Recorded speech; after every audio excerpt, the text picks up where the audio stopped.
Chapter 202. Upon hearing the question from the divine tree, Ching Chong looked up and respectfully replied, "The people of these three cities can now coexist with monsters. In fact, many mutant beasts have signed cooperation agreements with humans. The three cities are Peace City, Fire City, and Moon City. Of course, only the strong can cooperate with beasts. They complement each other's strengths and cover each other's weaknesses, forming powerful attack groups. Naturally, the beasts that are tamed are considered companions rather than servants. This is not something the divine tree had never thought of. Beasts are inherently wild, and when their spiritual intelligence awakens, this instinct still remains. As long as humans do not infringe on the interests of mutant beasts, they will naturally not oppress humans. But if humans are stronger, they will definitely oppress the beasts to the corner. Anyway, the situation is quite stable now. The divine tree reminded Ching Chong about the third spiritual tide, telling him to inform the people of these three cities to prepare to accept the power from the tide. Ching Chong bowed his head in acknowledgement, then the sand surged again, and Ching Chong prepared to leave.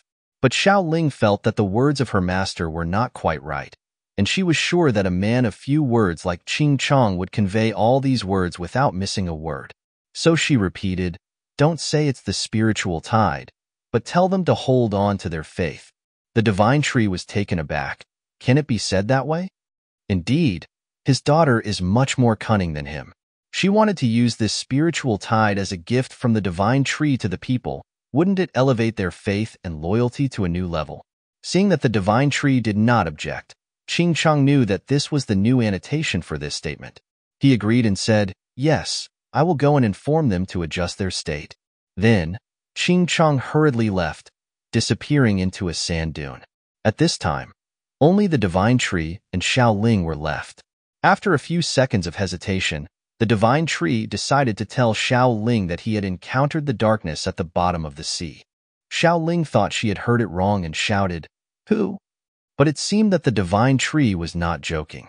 His face sank into thought, his eyes fell, and he told Xiao Ling about the encounter. Even though it was just a wisp of the soul of the darkness, it completely overwhelmed the divine tree in terms of strength. The divine tree thought that he had enough ability to fight against the final boss, but he didn't expect it. That was also the reason why the divine tree did not chase and kill the black dragon. At that time, the darkness declared to protect its subordinates and curled up at the bottom of the sea. If the divine tree deliberately attacked, he might have to pay a heavy price. At that moment, recalling the feeling, the divine tree honestly admitted, "I felt a deep fear. It's because I was once human, so I can interpret that feeling most accurately." Is it really so?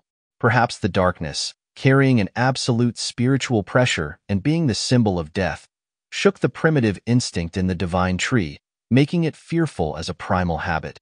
The final boss is still a different level, isn't it? Xiao Ling encouraged her master that surely the beasts in this world and all humans will win and survive, but her face also showed worry. She had never heard her master say such things. Never had her master felt fear before another creature, let alone deep fear. Damn it, the divine tree felt that he had misspoken, successfully deducting 90% of Xiao Ling's faith points. He had to do something to salvage this faith. So the divine tree changed his tone decisively and shouted, "Yes, we will not lose." Basically, the divine tree still has the intelligence of a human, and of course, humans will have a tendency to find someone to share secrets. At least telling Xiao Ling about his feelings will help the divine tree reduce some stress, yes, by sharing some stress with others. The divine tree turned over, pulling up huge roots that made the ground shake and dust rise. Don't think too much. The most important thing now is to prepare for the incoming spiritual tide. The divine tree switched to a squatting posture, then stood, then lay down. He didn't know which posture would create the best absorption ability. Today the moon is clear in the daytime sky. Has its spiritual power weakened? It must be the divine tree's illusion. At the same time on the moon, a blue-silver root broke through the ground and grew vigorously. Then the trunk also grew non-stop from below, constantly stretching up, like you are watching a video of the growth process of a seed in 300 days, but fast-forwarded 1,000 times. The branches and leaves also grew fully, The gentle biochemical sounds of plants were pleasant to the ear, and just after a few hours, a complete tree had grown there, with lush branches and leaves, a noble silver canopy, a blue-silver trunk, and spiritual power radiating in all directions, carrying a special aura. That was the laurel tree that the divine tree had sown before. The divine tree kept watching, trying to analyze through the perception of spiritual power. This spiritual power was getting stronger and stronger. The divine tree realized that the laurel tree had really grown up. No wonder its spiritual power was more intense. But it was not yet considered mature. The spiritual intelligence had not yet opened, but it didn't matter. As long as it could grow up at such a fast speed, the opening of spiritual intelligence would be soon. What did the divine tree intend to use this tree for? Many unimaginable benefits had been drawn by the divine tree. How about an attack station outside the Earth? Or it could also be a backup copy for the divine tree in case the main body of the divine tree encounters a mishap. The moon has been a celestial body orbiting the Earth for so long that no one knows exactly when it began. As soon as humanity developed the ability to think, we began observing the moon.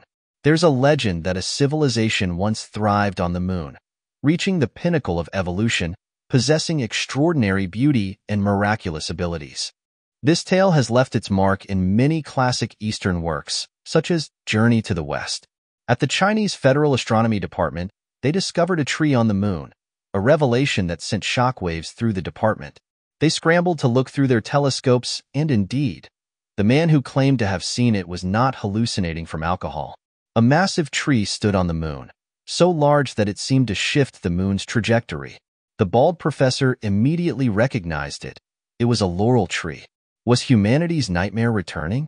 The professor closed his eyes in dread. After all, when the laurel tree matured on Earth, it took countless lives and resources to eradicate it. If it were to grow into a second mutated tree like the one in Misty Mountain, the consequences would be disastrous. This time, it was growing on the moon, beyond humanity's control. Even more terrifying was the fact that this tree could disrupt the gravitational fields of the moon and Earth, causing sea levels to rise uncontrollably. This could potentially upset the ecological balance on Earth. But wait, is the divine tree to blame? You're mistaken. It's a fourth-order transcendent mutated python, completely unrelated to Misty Mountain. Today, the sky over Misty Mountain is a vibrant blue, with a gentle sun at 39 Celsius. Suddenly, the ground rumbles with the sound of marching. Troops from all directions are converging on Misty Mountain. The Horse Brigade, the Boar Brigade, they're all here. The sound of cicadas is truly stressful. Over there is a regiment of thousands of monkeys, neatly lined up. The Tiger and Rat Brigades, the Snow Bear Brigade, they've all withdrawn from the northern border to gather here. The Red Ant Brigade, with their giant queen ant, and thousands of birds are flying in the sky. But as soon as they enter the vicinity of the mountain, they fall silent and fall into line. These are the messengers, including the mutated eagles, the lucky storks, and the fire cranes. And these are the pets that Lan Feng has cared for. They are special individuals that the divine tree has raised since they were young. Actually, the divine tree killed their entire species and then brought them here. Can someone please move the golden monkey and the boar elsewhere? And these are the human-like figures. Even Lan Feng's sister is here, followed by the first-generation powerhouses of Misty Mountain. Someone asked where the mutated crocodile is? It's the giant behind the elephant. The crocodile is now bigger than a dragon. No single photo can capture it. All the creatures in the Misty Mountain territory have gathered here at the command of the divine tree. This is an emergency order. All other tasks are set aside. Indeed, it's for a very important event. No one needs to give the order. The space is completely silent. All species are waiting for the divine tree to speak. The divine tree looked at its brethren, carefully taking attendance.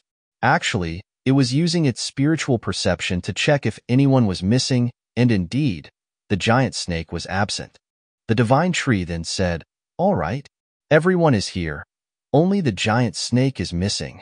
Then the ground rumbled, and a purple root sprang up. This was a mutated root with spatial properties. The divine tree spoke loudly, "Now, prepare to absorb the third spiritual tide." The purple root swung powerfully, and the divine tree shouted, "Prepare." Space was torn apart by the root, creating a long rift, accompanied by a shattering sound like glass. The divine tree shouted again, "Drink up."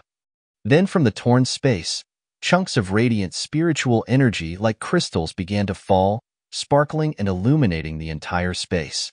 All creatures below were immersed in this spiritual light, all silent and motionless, except for the dragon which still had to flap its wings. At this moment, the divine tree squinted its eyes, reminding its brethren to concentrate. Immediately after, a massive beam of light from the torn space began to pour down, covering the entire area where the Misty Mountains army stood. It was an extraordinary sight, incredibly beautiful. This was the third wave of spiritual energy, carrying the most abundant spiritual energy ever, but it only appeared in space instead of on the planet's surface. After absorbing it, what would happen? Would it open the path to the fourth order evolution for all creatures? At this moment, at the sea, the surface was still silent. Suddenly, something shot up from the sea, a dark sphere like the shadow, standing there silently. Then it suddenly opened its eyes, a blood-red pupil with a chaotic iris. Then it fixed its gaze in one direction. Yes, it was looking towards Misty Mountain. Indeed, the darkness had appeared on the exact day when the spiritual tide emerged. End of chapter 202.